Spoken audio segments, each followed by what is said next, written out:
Good morning, all souls. It's Tuesday. I hope you feel rested and ready to start the day. This week, we hear the stories of Christ's appearances to his disciples after his resurrection. The two friends in today's gospel readings don't recognize him. Think about this silently in your heart.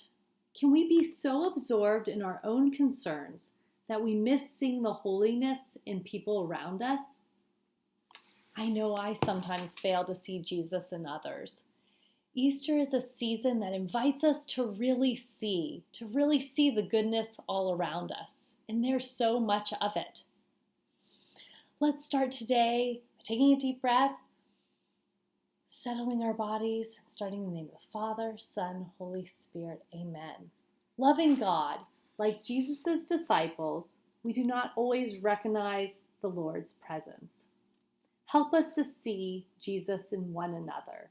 We ask this through our risen Lord, Jesus Christ. Padre nuestro que estás en el cielo, santificado sea tu nombre. Venga a nosotros tu reino. Hágase tu voluntad en la tierra como en el cielo. Danos hoy nuestro pan de cada día y perdona nuestras ofensas como también nosotros perdonamos a los que nos ofenden. No nos dejes caer en la tentación y líbranos del mal. Amén. En el nombre del Padre, el Hijo y el Espíritu Santo. Amén.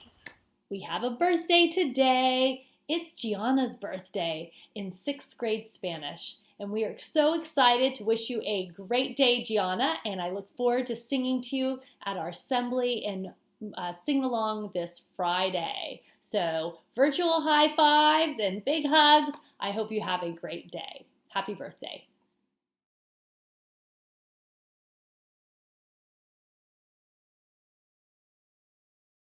We are children of God.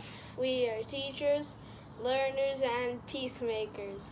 We will be safe, be respectful and kind, be problem solvers, be good decision makers.